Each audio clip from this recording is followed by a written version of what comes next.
இந்த 1 மந்த்தில் 200க்கு மேலே வந்து விமன் அசால்ட் கேஸ் ஆயிருக்கு. அதில் குறிப்பிட்டு சொல்லணும்னா 100க்கு மேலே வந்து போக்சோ பிரச்சனைகள் வந்திருக்கு. மெயின் வந்து பிரச்சனை என்னென்னா போதைப்பொருள் தான். ஓடிஏ பார்டர்லேருந்து வருது, அங்கே தான் விளைவிக்கிறாங்க. ஓடிஏன்னா ஒரிசா, தெலுங்கானா, ஆந்திரா, அங்கே தான் விளைவிச்சு அங்கேயே ஸ்டாக்கு. அது விளைவிக்கிறது ஒரு டீம், அது டிரான்ஸ்போர்ட்டிங். பெரிய செல்லர் வாங்கி அடுத்து கீழே இருக்கவங்களுக்கு ரீட்டெயிலருக்கு கொடுப்பாங்க, ரீட்டெயிலர் வந்து பொதுமக்களுக்கு விற்பாங்க. இது ஒரு டீம். ஹெராயின் பவுடர் அப்படின்னு தயாரிக்கிறாங்க. அது 1 கிலோ 7 கோடி ரூபா.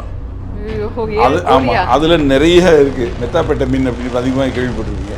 அதெல்லாம் அதுக்கு அடுத்துறாங்க. அதில் 1 கிலோ 1 கோடி வரைக்கும் இருக்குது. ஒரு நாள் தாங்குது. ஒரு பொட்டலம் அடித்தாங்கன்னா இன்றைக்கி அடித்தாலும் நாளைக்கு வரைக்கும் போதை இருக்குது. ஆனால் வந்து குவார்ட்டரில் பார்த்தா 3 மணி நேரத்தில் போயிடுது.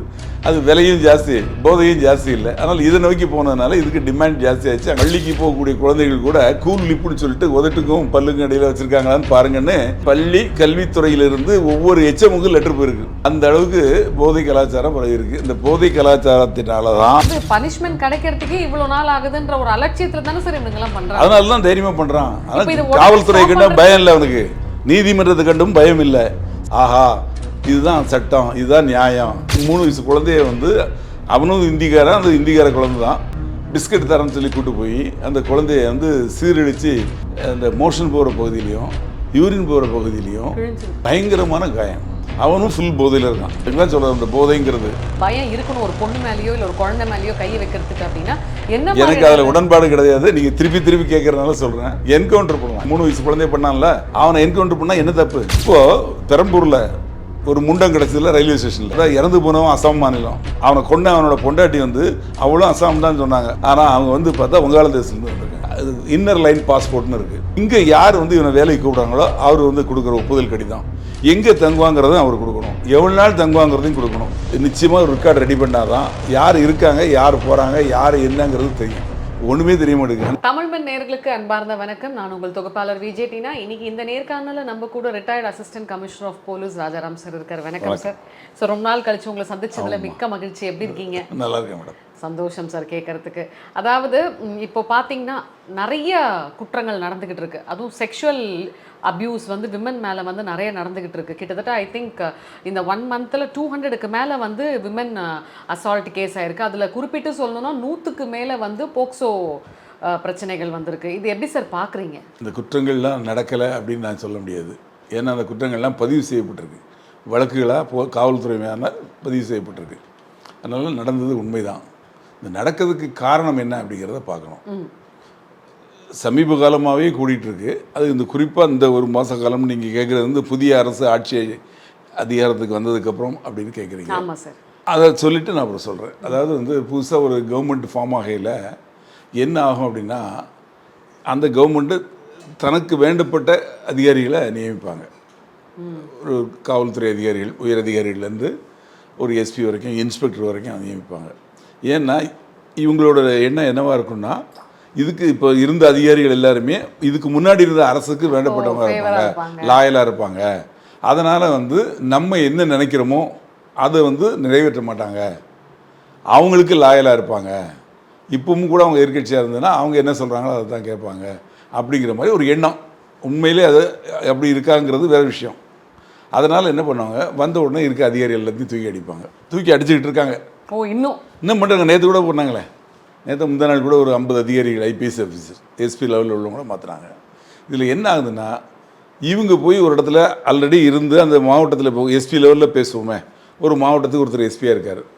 அவர் 2-3 வருஷம் இருக்கலாம், 1 வருஷம் கூட இருக்கலாம், 6 மாதம் கூட இருக்கலாம். அவர் வந்து கொஞ்ச நாளில் ஸ்டடி பண்ணுவார் அந்த டிஸ்ட்ரிக்ட்டை எப்படி. இப்போ தென் மாவட்டங்கள் எடுத்துக்கிட்டோம்னா ஜாதிய அடிப்படையில் தான் பிரச்சனைகள் வரும். அதனால தான் மோதல்கள் வரும், வெட்டு குத்து அந்த மாதிரி பிரச்சனைகள் வரும் ஜாதிய அடிப்படையில். சென்னை மாதிரி நகரங்களில் பெண்களுக்கு எதிரான குற்றங்கள், போதைப்பொருள் நடமாட்டம், போதைப்பொருள் புழக்கம், இந்த மாதிரி பிரச்சனைகள் நிறைய இருக்கும். ஆக அந்தந்த இடத்த அவங்க ஸ்டடி பண்ணி அந்த மாவட்டத்தில் எந்த இடத்துல எந்த பிரச்சனை இருக்குது, அதை எப்படி நம்ம டீல் பண்ணணும் அப்படின்னு சொல்லி அந்த அதிகாரிகளுக்கு இன்ஸ்ட்ரக்ஷன் கொடுத்து அந்த மாதிரி இதில் போயிட்டு இருப்பாங்க. இப்போ திடீர்னு அவரை தூக்கி அடித்தாச்சுன்னு இன்னொருத்தர் வருவார். அவருக்கு தெரியாது, இந்த மாவட்டத்தோட டோபோகிராஃபியும் தெரியாது, அங்கே உள்ள பிரச்சனைகளும் தெரியாது. அது தெரிஞ்சுக்கிறதுக்கு கொஞ்சம் நாள் ஆகும். அதுக்கிடையில் இந்த தவறு செய்கிறவங்க, இப்போ நீங்கள் சொன்னீங்கல்ல, பெண்களுக்கு எதிரான குற்றங்களில் மட்டுமல்ல, போதைப்பொருள் அதுதான் மெயின்.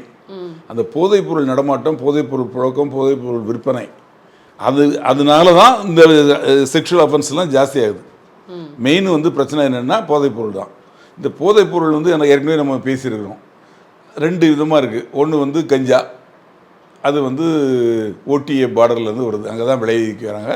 ஓடிஏன்னா ஒரிசா, தெலுங்கானா, ஆந்திரா, அங்கே தான் விளைவிச்சு அங்கேயே ஸ்டாக்கு வாங்கி ஒரு ஹோல்சேலில் ஸ்டாக் வச்சுருக்காங்க. அது விளைவிக்கிறது ஒரு டீம், அது வந்து ஸ்டாக்கு வாங்கி இருக்கிறதுன்னு ஒன்று, இங்கேருந்து போய் வாங்கிட்டு வருது, இல்லைன்னா அவங்களே கொண்டு வந்து கொடுப்பாங்க, அது டிரான்ஸ்போர்ட்டிங். அப்புறம் இங்கே வாங்கி ஒரு பெரிய செல்லர் வாங்கி அடுத்து கீழே இருக்கிறவங்களுக்கு ரீட்டெயிலருக்கு கொடுப்பாங்க, ரீட்டெயிலர் வந்து பொதுமக்களுக்கு விற்பாங்க. இது ஒரு டீம்.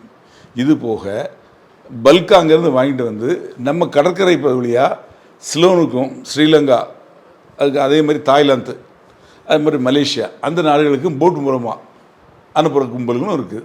அதுவும் நிறைய பிடிபட்டுருக்கு, நமக்கு தெரியுது.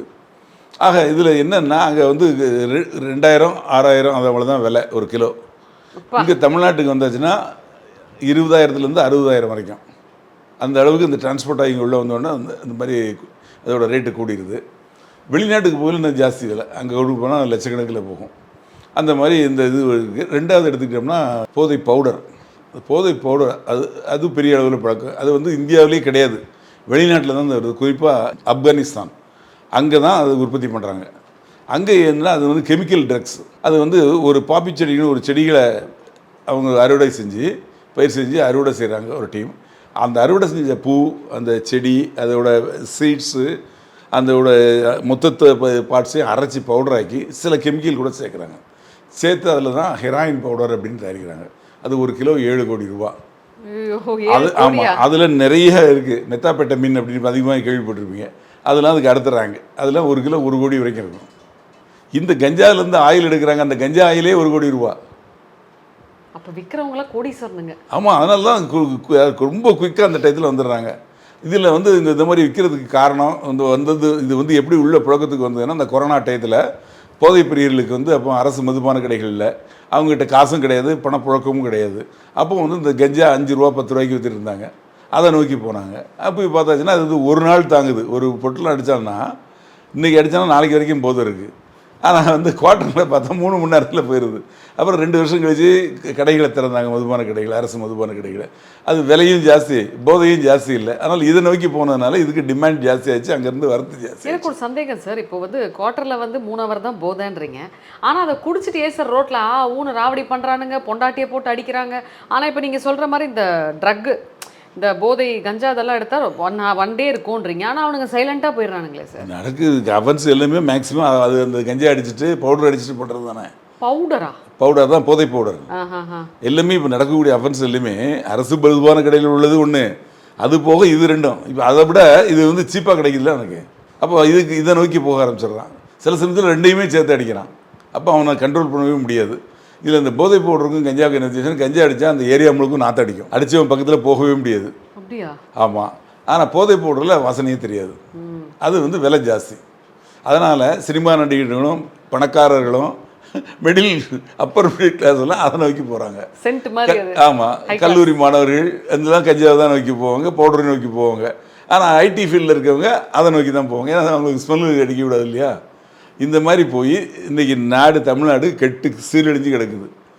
பள்ளிக்கு போகக்கூடிய குழந்தைகள் கூட கூல் லிப்புன்னு சொல்லிட்டு உதட்டுக்கும் பல்லுக்கும் இடையில் வச்சுருக்காங்களான்னு பாருங்கன்னு பள்ளி கல்வித்துறையிலிருந்து ஒவ்வொரு எச்சமுக்கும் லெட்டர் போயிருக்கு. அந்த அளவுக்கு போதை கலாச்சாரம் பரவிருக்கு. இந்த போதை கலாச்சாரத்தினால தான் இந்த இப்போ நீங்கள் சொன்னீங்களா பெண்களுக்கு ரேப்பு, பெண்களுக்கு எதிரான குற்றங்கள், அதுவும் குழந்தைகள். இப்போ பாருங்கள், துடிக்க 3 வயசு குழந்தைய ஒரு மிருகம், அவன் வந்து அந்த குழந்தை 3 வயசு குழந்தைய வந்து அவனும் இந்திக்காரன், அந்த இந்திக்கார குழந்தை தான், பிஸ்கட் தரேன்னு சொல்லி கூப்பிட்டு போய் அந்த குழந்தைய வந்து சீரழித்து அந்த இது இருக்கு பாருங்கள், ஒரு புதரில் தூக்கி போட்டு போயிட்டான்.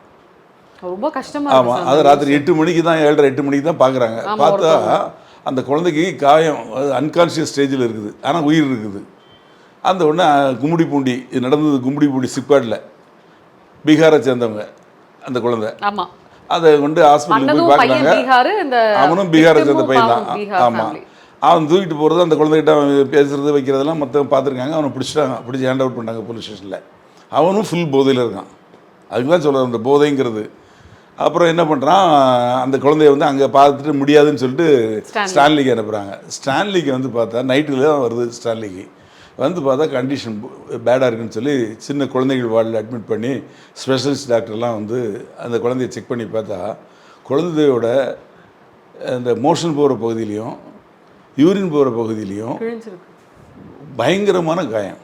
அதில் வந்து ப்ளீடிங் ஆகிக்கிட்டே இருக்குது. அந்த ப்ளீடிங்கை அரெஸ்ட் பண்ண முடியல, வேறு பிளட்டு ஏற்றி பார்த்துருக்காங்க, இந்த குழந்தையை காப்பாற்ற முடியல. காலையில் 7 மணிக்கு இந்த குழந்தை இறந்து போச்சு.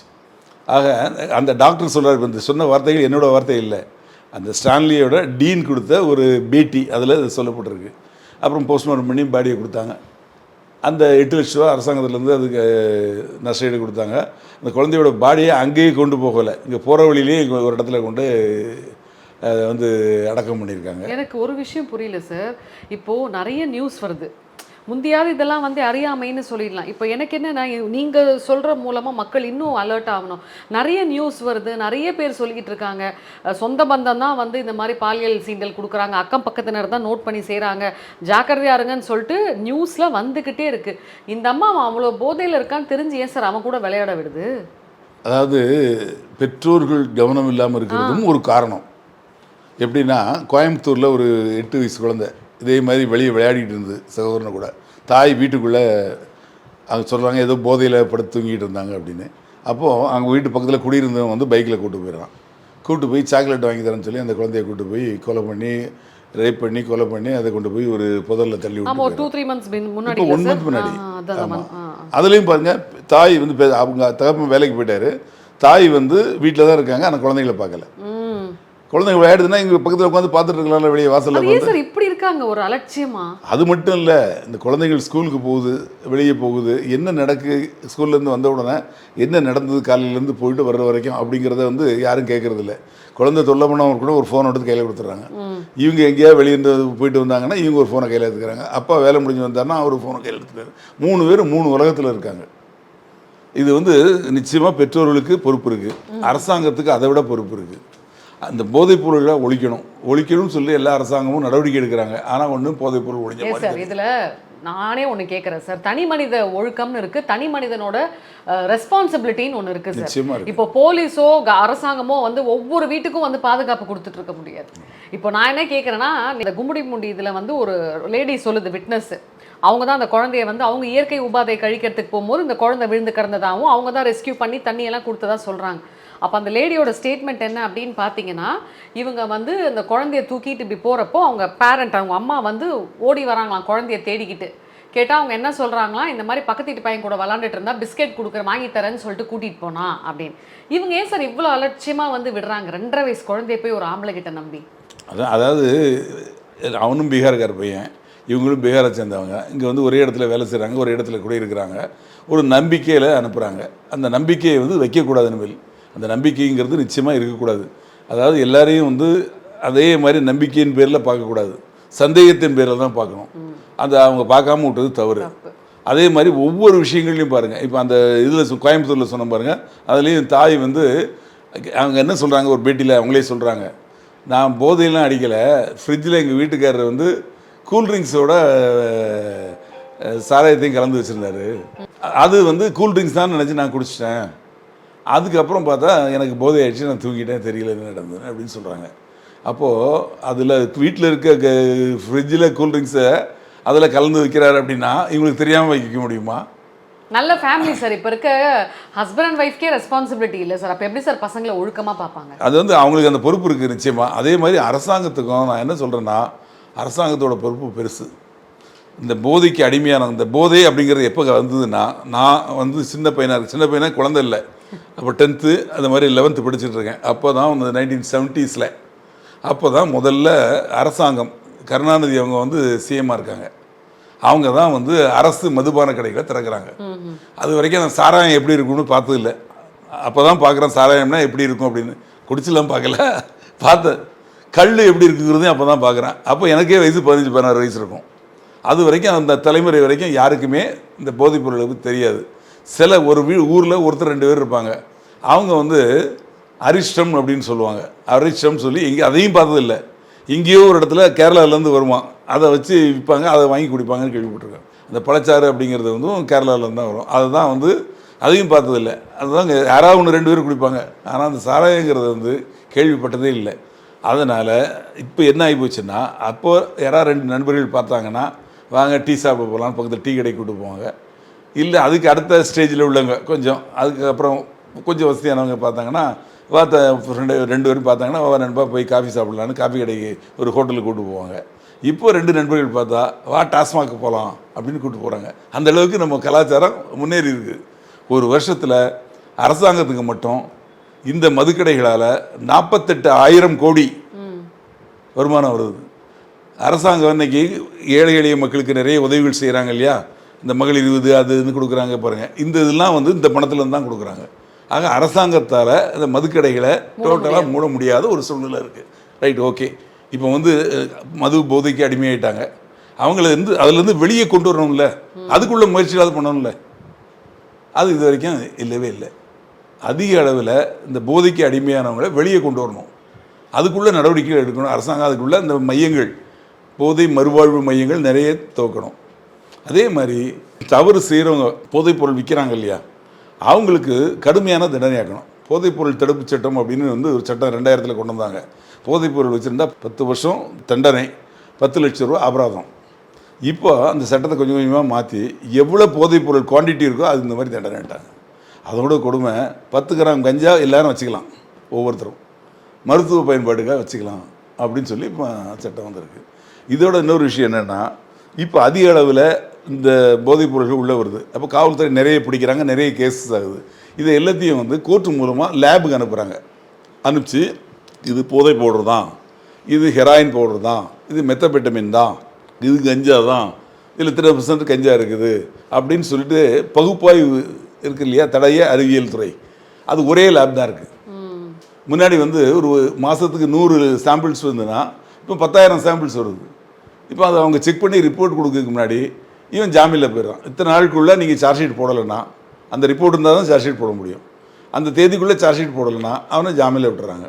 ஜாமீனில் விட்டுலாம் வெளியே போயிட்டான்னா அப்புறம் கிடைக்கிறது கஷ்டம். அது வெளிநாட்டை சேர்ந்தவன தான் கிடைக்கவே மாட்டான். இதில் நம்ம பிடிக்கிறது அப்படின்னா யாரை பிடிக்கிறோம், இங்கே விற்கக்கூடிய கஞ்சா எடுத்து வரலாம் விற்கிறோம் தான் பிடிக்கிறோம். விளைவிக்க இடத்துல போய் நம்ம அதை அரெஸ்ட் பண்ணால் தான் நிற்கும். அது வேறு மாநிலத்தில் இருக்குது, இங்கே நம்மளால் போக முடியாது. பவுடர் எடுத்துக்கிட்டால், போதை பவுடர் எடுத்துக்கிட்டால் வெளிநாட்டில் தான் இருக்குது. அப்போ வெளிநாட்டில் போய் நடவடிக்கை எடுக்கக்கூடிய அளவுக்கு நம்மக்கிட்ட இது இல்லை. மத்திய அரசு தான் அதுக்கு நடவடிக்கை எடுக்கணும். அதுவும் துறைமுகங்கள் மூலமாக தான் உள்ளே வருது மேக்சிமம். எப்படின்னா கண்டெய்னர் வருது இல்லையா, அதில் வரக்கூடிய பொருள்களுக்கு இடையில் வச்சு, ஏன்னா 1 கிலோ 7 கோடி, 1 கிலோ 7 கோடி அப்படிங்கிறப்போ ஒரு 10 கிலோ வந்தாச்சுன்னா அது ஒரு சின்ன பாக்கெட் தான். நிறைய ஜாமான்கள் வரையில் இடையில வச்சு வந்துடும். அது மாதிரி தான் முந்திரா துறைமுகம்னு சொல்லிட்டு குஜராத்தில் 30,000 கோடிக்கு போதைப்பொருள் வந்து பிடிச்சி அந்த துறைமுகத்தையே மூடிட்டாங்க இப்போ. ஆக அதுக்குள்ள சட்டங்கள் கடுமையாக்கப்படணும், நீதிமன்றங்களும் கடுமையான தண்டனை வைக்கணும். ரெண்டாவது இந்த பெண்களுக்கு எதிரான குற்றம், போக்சோ குற்றங்கள், அதாவது 18 வயதுக்கு கீழே உள்ள ஆண் பெண் குழந்தைகள்கிட்ட பாலியல் பலாத்காரமோ பாலியல் சீண்டலோ பண்ண அதுக்குன்னு தனி சட்டம் 2012 கொண்டு வந்தாங்க.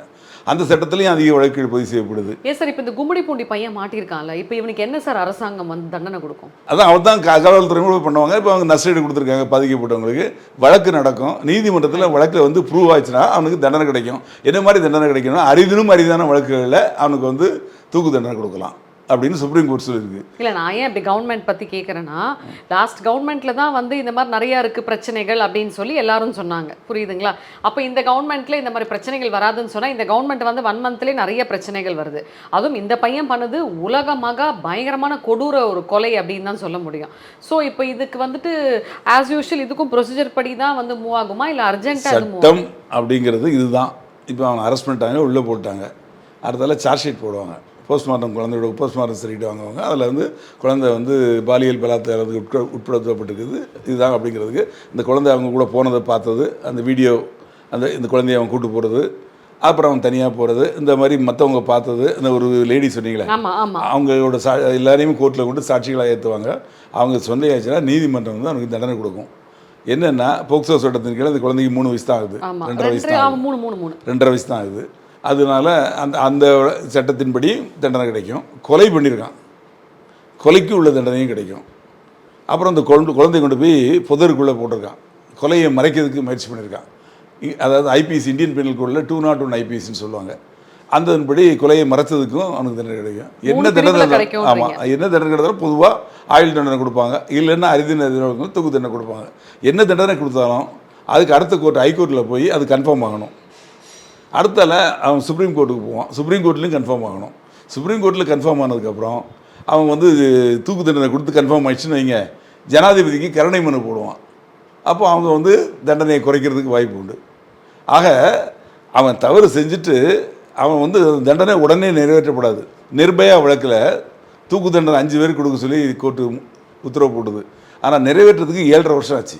அதுதான் இன்றைக்கி நம்ம சட்டத்தில், நம்ம நாட்டில் இருக்கக்கூடிய சட்டத்தில் உள்ள சூழ்நிலைகள். இதை பயன்படுத்தி தான் குற்றவாளிகள்லாம் தப்பிச்சிடுறாங்க. சார், இப்போ நீங்கள் சொல்கிறத வச்சு பார்த்தா இரிட்டேஷனாக இருக்குது. அதாவது ஒருத்தவங்க ஒரு தப்பு பண்ணுறாங்கன்னா அவங்களுக்கு அது வந்து பனிஷ்மெண்ட் கிடைக்கிறதுக்கே இவ்வளோ நாள் ஆகுதுன்ற ஒரு அலட்சியத்தில் தானே சார் இவங்கெல்லாம் பண்ணுறாங்க. அதனால தான் தைரியமாக பண்ணுறான். ஆனால் காவல்துறை கண்டும் பயம் இல்லை அவனுக்கு, நீதிமன்றத்தை கண்டும் பயம் இல்லை. சினிமாவில் என்ன கேட்டுறாங்க, ஒரு கதாநாயகன் வர 100 கோடி வாங்கிட்டு நடிக்கிறாரு. அவர் வந்து அவருக்கு எதிராக யாரெல்லாம் இருக்காங்களோ அவங்களெல்லாம் இளநீ சீவுற மாதிரி சர்னு தலையை சீவி போட்டு போயிடுறாரு. ஆனால் அவரை போலீஸ் பிடிக்காது, போலீஸ் கைது பண்ணாது, அவரை நீதிமன்றத்தில் ஆஜர்படுத்த மாட்டாங்க. அவர் நீதிமன்றம் வந்து விசாரித்து அவருக்கு தண்டனை கொடுக்காது. அவர் திருப்பி தொடர்ந்து இதே பண்ணிகிட்டு இருப்பார். இதை பார்க்கக்கூடிய இளைஞர்களும் நினைக்கிறாங்க, ஆஹா இதுதான் சட்டம், இதுதான் நியாயம், இந்த ஹீரோ பண்ணுறது தான், நம்மளும் அதே மாதிரி பண்ணலாம், அவருக்கே ஒன்றும் சட்டத்தில் கொடுக்கலையே, அப்போ நமக்கும் ஒன்று கொடுக்க மாட்டாங்க அப்படிங்கிற ஒரு தைரியம், ஒரு தன்னம்பிக்கை வந்துடுது அவங்களுக்கு. நம்ம எந்த நாளும் செய்யலாம் அப்படிங்கிற ஒரு சூழ்நிலைக்கு வந்துடுறாங்க. அதுக்கு அடுத்தால இந்த சமூக வலைத்தளங்கள் இது இளைஞர்களை கெடுக்குது. நீங்கள் அதில் தெரியாதனமே ஏதாவது ஓப்பன் பண்ணிங்கன்னா வரிசையாக வந்து விழுது. அதே மாதிரி எல்லா தவறுகளும் எப்படி செய்கிறது, எப்படி போதை பவுடர் தயார் பண்ணுறது எல்லாமே அதில் இருக்குது. வெடிகுண்டு தயார் பண்ணுறது எல்லாம் அதில் இருக்குது. இதை பார்த்தே வெடிகுண்டு தயார் பண்ணி திருநெல்வேலி மாவட்டத்தில் ஒரு 4-5 சிறுவர்கள் வந்து வீட்டில் ஒருத்தரோட கடை மேலே வீசி பரிசோதனை பண்ணி பார்த்துருக்காங்க அது எப்படி வெடிக்குதுன்னு. அந்த அளவுக்கு சட்டம் அந்த அளவுக்கு இருக்குது. இந்த சமூக வலைதளங்களையும் அது சில ஆப்களை வந்து கண்ட்ரோல் பண்ணி அதை கம்ப்ளீட்டாக தடை பண்ணணும். ஏற்கனவே பண்ணியிருக்காங்க, இன்னமும் பண்ணணும். இது ஸ்டாப் பண்ணுறதுக்கு எதுவும் பண்ண முடியாதா சார்? மத்திய அரசு தான் நடவடிக்கை எடுக்கணும். அவன் ஒரு பேரில் உள்ளதை ஸ்டாப் பண்ணால் இன்னொரு பேரில் வந்துடுறான். அப்போ அதை கவனிக்கிறதுக்குனே ஒரு துறையை உருவாக்கணும். இல்லை, நான் சொல்கிறது ரேப் கேஸுக்கு வந்து இனிமேல் பயம் இருக்கணும். ஒரு பொண்ணு மேலேயோ இல்லை ஒரு குழந்தை மேலேயோ கை வைக்கிறதுக்கு அப்படின்னா என்ன? எனக்கு அதில் உடன்பாடு கிடையாது. நீங்கள் திருப்பி கேட்குறதுனால சொல்கிறேன். என்கவுண்டர் பண்ணலாம். இவனை பண்ண இந்த 3 வயசு குழந்தைய பண்ணான்ல, அவனை என்கவுண்டர் பண்ணால் என்ன தப்பு? இவனை சுடலைன்னா வேற யாரை சுடுறது? இதே மாதிரி ஒரு 4-5 பேர் இந்த மாதிரி தப்பு பண்ணக்கூடியவங்க போலீஸ் பிடிக்க போகல, போலீஸ் அசால்ட் பண்ணையில் சுட்டாங்கன்னு வைங்க, அவங்களுக்கு ஒரு பயம் ஏற்படும். இதே மாதிரி பாலியல் குற்றங்களில் ஈடுபடக்கூடியவங்கள ஒருத்தனை போட்டால் போதும், அந்த மாதிரி குற்றவாளிகள் பயப்படுவாங்க. ஆனால் அதே மாதிரி போதைப்பொருள், சைபர் கிரைம், ரவுடிகள், இவங்களையும் யார் தப்பு பண்ணுறாங்களோ அந்த ரவுடிகளுக்கு வந்து பயமே இல்லை. ரவுடிகளில் A+ கேட்டகரி ரவுடிலாம் துப்பாக்கி வச்சுருக்காங்க, அன்லைசன்ஸ் துப்பாக்கி. இந்த வெளி மாநிலத்திலேருந்து வராங்க இல்லையா, அவங்களால அங்கேருந்து வரையில் இதெல்லாம் கொண்டு வந்துடுறாங்க. வேலைக்கு வர்றவங்க சிலர் வராங்க, நல்லவங்க இருக்காங்க. ஆனால் அவங்க இல்லாமல் இந்த மாதிரி பவுடர் எடுத்துகிட்டு வரணும், அதே மாதிரி கெஞ்சா எடுத்துகிட்டு வரணும், ஆயுதங்கள் எடுத்துகிட்டு வரணும், அங்கே வழக்குகளில் சம்மந்தப்பட்டவங்களும் இங்கே வந்துடுறாங்க. இங்கே வந்து அவங்க அந்த வேலையை செய்கிறது தான். பாருங்கள், இந்த ஒரு வழக்கு கடந்த ஆண்டில் இதே மாதிரி ஒரு ஹோட்டலில் வேலை செய்யக்கூட வட இந்திய பையன், அந்த குழந்தை 4ஆம் கிளாஸ் படிக்குது, ஸ்கூல் முடிஞ்சு சாயந்தரம் நடந்து போகுது தனியாக, அது பின்னாடியே போய் அந்த குழந்தைய தூக்கி கொண்டு போய் பாலியல் பலாத்காரம் பண்ணிட்டான். கும்மிடிப்பூண்டில் நடந்தது. கடைசியில் அவன் வந்து என்ன சொன்னாங்க, வங்காளதேசத்தை சேர்ந்தவனாங்க, அதாவது வெஸ்ட் பெங்காலை சேர்ந்தவன், பெங்கால் இல்லாமல் வங்காள தேசத்தை சேர்ந்தவன். இப்போது பெரம்பூரில் ஒரு முண்டம் கிடச்சதில்ல ரயில்வே ஸ்டேஷனில், அது யாருன்னு பார்த்தா இறந்து போனவன் அசாம் மாநிலம். அவனை கொண்டு அவனோட பொண்டாட்டி வந்து அவளும் அசாம் தான் சொன்னாங்க, மணிப்பூர் என்னமோ சொன்னாங்க. ஆனால் அவங்க வந்து பார்த்தா வங்காளதேசத்துலேருந்து வந்திருக்காங்க. அவன் கூட சேர்ந்த அவளோட கள்ளக்காதலன் அவனும் அங்கே வந்தவன் தான். அவன் வங்காளதேசம் இல்லை, மணிப்பூரில் சேர்ந்தவன். ஆக வட மாநிலத்திலேருந்து இங்கே அதிக பேர் வந்திருக்காங்க, 50-60 லட்சம் பேர் இருக்காங்க. இவங்கள்லாம் என்ன யார் என்னங்கிறதுக்கு இன்னர் லைன் பாஸ்போர்ட்னு இருக்குது. அதாவது ஒருத்தர் ஒரு மாநிலத்தை விட்டு இன்னொரு மாநிலத்துக்கு வரான்னா அவனோட ஆதார் கார்டு, அவன் எந்த காவல் நிலையத்தில் குடியிருக்கானோ அங்கேருந்து இவன் பேரில் வழக்கு இல்லைங்கிற ஒரு சர்டிஃபிகேட்டு, இங்கே யார் வந்து இவனை வேலைக்கு கூப்பிடுறாங்களோ அவர் வந்து கொடுக்குற ஒப்புதல் கடிதம், எங்கே தங்குவாங்கிறதும் அவர் கொடுக்கணும், எவ்வளோ நாள் தங்குவாங்கிறதையும் கொடுக்கணும். அப்புறம் அவன் வர சமயத்தில் அவனோட ஃபோட்டோ கைரேகை எல்லாத்தையும் எடுத்து இதை வந்து இவங்க ஒரு நிச்சயமாக ஒரு ரெக்கார்டு ரெடி பண்ணால் தான் யார் இருக்காங்க, யார் போகிறாங்க, யார் என்னங்கிறது தெரியும். ஒன்றுமே தெரிய மாட்டேங்குது. அன்றைக்கி வட மாநிலத்தை சேர்ந்தவங்க ஒரு குடும்பம், கணவன் மனைவி குழந்தை. அந்த கணவன் வந்து வாட்ச்மேன் வேலை செய்கிறான் ஸ்ரீபெரும்பூரில். அதை விட சென்னையில் வேலை கிடைச்சா போகணும், இங்கே வந்து ஒரு இடத்துல கேட்குறான். அவனும் அந்த ஊருக்காரன் தான், வட மாநிலத்தை சேர்ந்தவன்.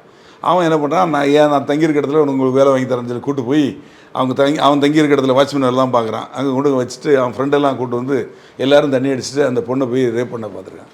அந்த பொண்ணு கத்துனோன்னா புருஷங்காரன் எந்திரிச்சிருந்தாங்க, புருஷனையும் கொண்டுட்டான், குழந்தையும் கொண்டுட்டான், அந்த பொண்ணையும் கொண்டுட்டான். கொண்டு 3 பேரையும் 3 டைரக்ஷனில் கொண்டு போட்டாங்க. இது சென்னையில் நடந்தது, தரமணியில் நடந்தது. இதில் தான் காரணம் யார் என்னங்க தெரியல, பார்த்தா பாடி மட்டும் கிடக்குது. அந்த பாடி யார் என்ன ஏதுன்னு அப்புறம் விசாரித்து எந்த வண்டியில் கொண்டு வந்து போட்டாங்க, 2 வீலரில் கொண்டு போடுறாங்க. அந்த 2 வீலர் நம்பரை பிடிச்சி அவனை பிடிச்சி அப்படி பிடிச்சாங்க. எது இருந்தாலும் போனது 3 உயிர் போச்சு இல்லையா? யாரு போயிடுது சார், அசால்ட்டா கொன்னுறானுங்க அவங்க. அதான் சொல்கிறேன், அந்த பயமே இல்லை அவங்களுக்கு. சொகத்துக்காக கொன்னுறாங்க. இவங்க ப்ராஸ்டியூட்ஸ் கிட்ட போக வேண்டியதானே சார்? அதாவது தவறு செய்கிறவங்களுக்கு பயமே இல்லை, அந்த பயத்தை நீங்கள் ஏற்படுத்தணும். ஆனால் அந்த என்கவுண்டர்னு நான் சொன்ன பார்த்தீங்கன்னா எனக்கு அதில் நிச்சயமாக உடன்பாடு கிடையாது. ஆனால் அது தவிர வேறு வழி இருக்கிற மாதிரி எனக்கு தெரியல. ஸ்டாப் பண்ணுறதுக்கு வேறு வழி நீங்கள் கேட்டதுனால சொல்கிறேன். பயம் இருக்கணும்ல, ஒருத்தவங்க மேலே தொடர்றதுக்கு ஒரு பயம் இருக்கணும். தவறு செய்கிறவனுக்கு ஒரு பயம் இருக்கணும்ல, அந்த பயத்தை ஏற்படுத்தணும்னா அதை மாதிரி பண்ணாங்கன்னு வைங்க, ஒரு மாதத்துக்குள்ளே நான் சொன்ன இந்த கேட்டகரியில் எல்லாம் ஒன்று போட்டால் கிளியர் ஆகிடும் அப்படின்னு நான் நினைக்கிறேன். மிக அருமையாக சொன்னீங்க சார். நிறைய விஷயங்கள் அதாவது இந்த குற்றங்கள் குறையறதுக்கு என்னென்ன பண்ணலாம், எதனால் வருதுன்ற ரூட் காஸ் முதற்கொண்டு ரொம்ப அழகாக சொன்னீங்க. நன்றி.